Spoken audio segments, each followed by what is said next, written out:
Halo Ma, Opa, Om, Tante, dan teman-teman semua.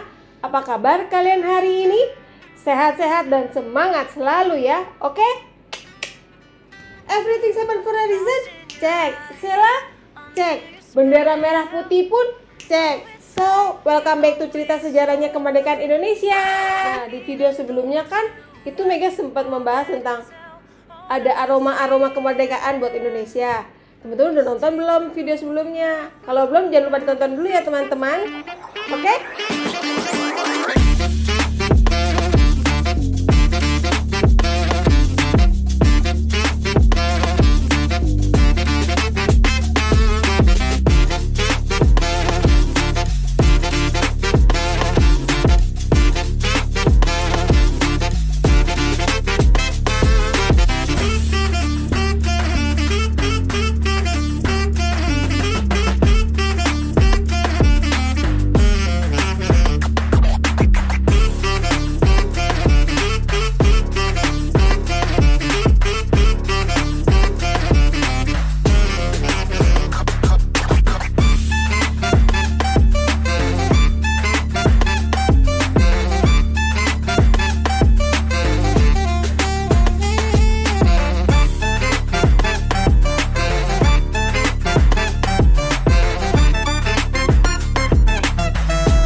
Jadi pada akhir tahun 1944, Jepang itu kondisinya sudah semakin terdesak teman-teman. Karena Jepang kalah oleh sekutu dalam perang Asia Pasifik. Nah, pada tanggal 7 September 1944 ini, Perdana Menteri Jepang yaitu Jenderal Kunaiki Koiso itu memberikan janji kepada Indonesia untuk memberikan kemerdekaan kepada Indonesia. Aroma-aroma kemerdekaan sudah mulai tercium teman-teman.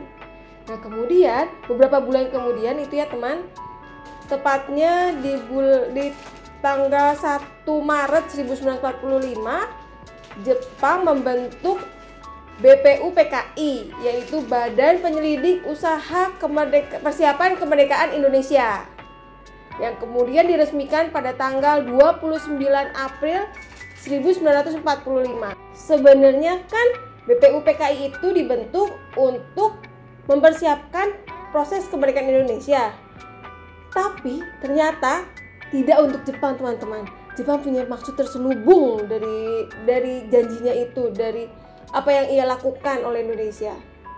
Ya apalagi kalau misalnya bukan untuk mendapatkan dukungan dari Indonesia, karena kondisinya sudah terdesak tadi itu teman-teman. BPUPKI ini diketuai oleh Dr. Rajiman Widyo Diningrat yang beranggotakan 67 orang. 60 orang itu warga negara Indonesia dan yang 7-nya lagi warga negara Jepang. Nah, BPUPKI ini mengadakan sidang pertamanya itu pada tanggal 29 Mei sampai dengan 1 Juni 1945 di Chuosang, Jakarta. Kalau sekarang sih namanya jadi Gedung Pancasila di Taman Pejambon nomor 6 ya, daerah Senen itulah. Sidang pertama BPUPKI ini itu membahas perumusan dasar negara. Pada tanggal 29 Mei 1945 itu Muhammad Yamin mengusulkan rumusan dasar negara. Yang pertama itu peri kebangsaan, yang kedua peri kemanusiaan, yang ketiga peri ketuhanan, yang keempat peri kerakyatan, dan yang kelima adalah kesejahteraan rakyat. Pada tanggal 31 Mei 1945, sekarang gilirannya sekarang gilirannya Mr. Supomo yang mengusulkan rumusan dasar negara. Yang pertama, beliau mengusulkan persatuan, yang keduanya kekeluargaan, yang ketiga mufakat demokrasi, yang keempat musyawarah, dan yang kelimanya keadilan sosial. Pada tanggal 1 Juni 1945, gilirannya Pak Soekarno nih teman-teman yang mengusulkan tentang rumusan dasar negara.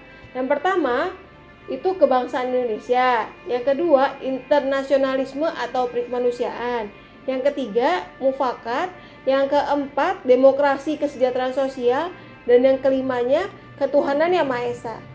Nah, di pidatonya beliau ini beliau juga mengusulkan bahwa dasar negara kita itu dikasih namanya Pancasila. Sejak saat itulah setiap tanggal 1 Juni kita selalu memperingati sebagai Hari Pancasila. Pada saat sidang BPU PKI pertama ini sedang berlangsung, dibentuk jugalah Panitia Perumus Dasar Negara atau lebih dikenal dengan Panitia 9. Nah, Panitia 9 ini diketuai oleh Soekarno dan anggotanya terdiri dari Hatta, Muhammad Yamin, Ahmad Subarjo, A.A. Maramis, Kahar Muzakir, Wahid Hashim, Haji Agus Salim, dan Abikusno Cokro Suyoso. Panitia 9 ini melakukan sidang pertamanya pada tanggal 22 Juni 1945 dan menghasilkan Piagam Jakarta. Piagam Jakarta inilah yang membuat rumusan dasar negara menjadi 1. Ketuhanan dengan menjalankan syariat Islam bagi para pemeluk-pemeluknya. 2. Kemanusiaan yang adil dan beradab. 3. Persatuan Indonesia. 4. Kerakyatan yang dipimpin oleh hikmat kebijaksanaan dalam permusyawaratan perwakilan. 5. Keadilan sosial bagi seluruh rakyat Indonesia.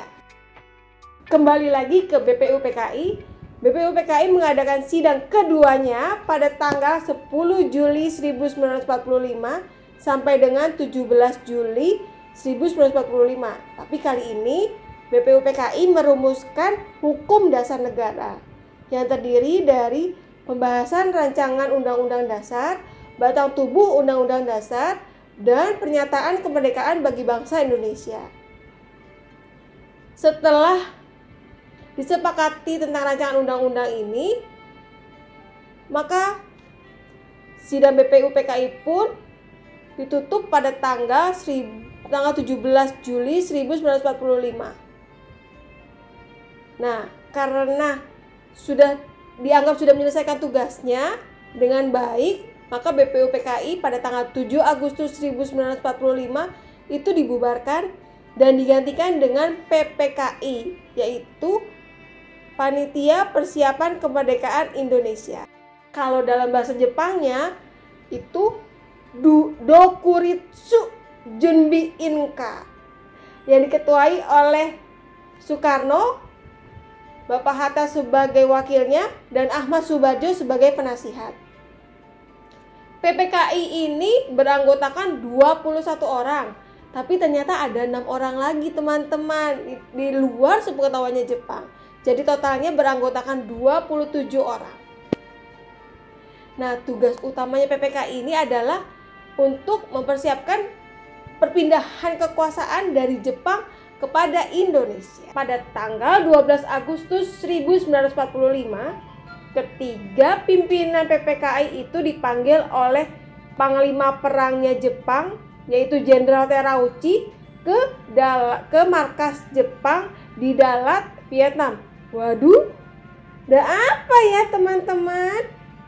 Nah, karena perjalanan ini dianggap cukup membahayakan dan cukup menegangkan, oleh sebab itu ketiga pimpinan PPKI ini harus dikawal oleh Kolonel Nomura dan Miyoshi sebagai penerjemah serta 20 perwira Jepang. Bahkan saking bahayanya, perjalanan ini pun harus dirahasiakan dari keluarga teman-teman. Kenapa ya kira-kira? Oh, ternyata kalian ingat gak sih pada tanggal 6 sama 9 Agustus itu kan habis pengoboman Hiroshima dan Nagasaki. Nah, hal inilah yang membuat perjalanan mereka cukup bahaya karena khawatir tiba-tiba sewaktu-waktu bisa pesawat pemburu sekutu itu menyerang gitu. Nah, siang harinya ketiga pimpinan ini tiba di Singapura. Oh, sebentar. mereka berangkat itu numpang pesawat dari Kemayoran pada jam 5 pagi. Nah, siang harinya mereka tiba di Singapura dan menginap 1 malam di Singapura.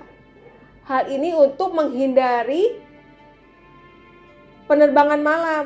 Karena biasanya si pesawat pemburu sekutu ini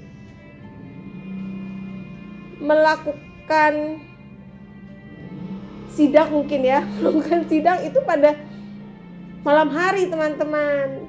Jadi untuk menjaga keamanan, mereka bermalam dulu di Singapura.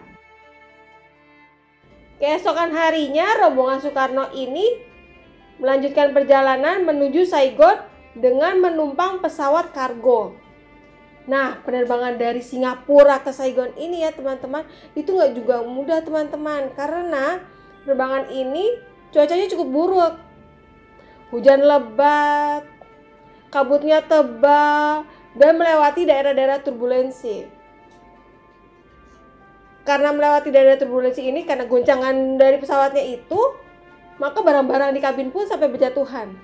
Dan yang lebih parahnya lagi, mereka harus mendarat di lapangan luas, sampai-sampai pas mau mendarat itu hampir 16 ekor kerbau teman-teman. Itu membuat rombongan Soekarno pun semakin deg-degan. Yang pertama karena belum tahu nih si Jenderal Terauchi ini mau manggil untuk apa. Dan yang kedua kondisi penerbangan juga seperti itu gitu. Nah, pas tanggal 12 Agustus 1945 pagi-pagi, rombongan Soekarno ini berangkat ke Dalat. Karena mereka dijadwalkan bertemu dengan Jenderal Terauchi itu pada pukul 10. Dan kalian tahu apa teman-teman? Ternyata Jenderal Terauchi memanggil ketiga pimpinan PPKI ini untuk memberitahukan bahwa Jepang akan segera memerdekakan Indonesia. Merdeka! Teman-teman MSG, kalian tahu apa? Ternyata ada fun fact dari penerbangan ini. Jadi, Soekarno dan Hatta itu ternyata diincar juga oleh sekutu. Karena dianggap sebagai kolaboratornya Jepang dan cukup membahayakan. Wala, ternyata sekutu takut sama Indonesia. Teman-teman MSG, kita kembali ke cerita ya. Jadi setelah urusan di Dalat selesai dan rombongan Soekarno sudah merasa lega dengan apa yang disampaikan oleh Jenderal Terauchi ini, rombongan Soekarno pun kembali ke Indonesia. Penerbangan dari Indonesia ke Dalat aman. Dari Dalat ke Indonesia pun aman. Kalian tahu apa teman-teman? Setibanya di Indonesia, Soekarno dan Hatta diculik. Nah, diculik sama siapa dan kenapa? Lanjut di video selanjutnya. Oke? Bye-bye. Tunggu teman MSG. Jangan pindah channel dulu. Jangan lupa ya untuk like, comment, share, dan subscribe video Mega. Dan terlebih juga jangan lupa nyalain nih lonceng notifikasinya biar teman-teman MSG itu dapat notifikasi saat Mega upload video selanjutnya. Sampai ketemu di video selanjutnya teman-teman semua. Bye.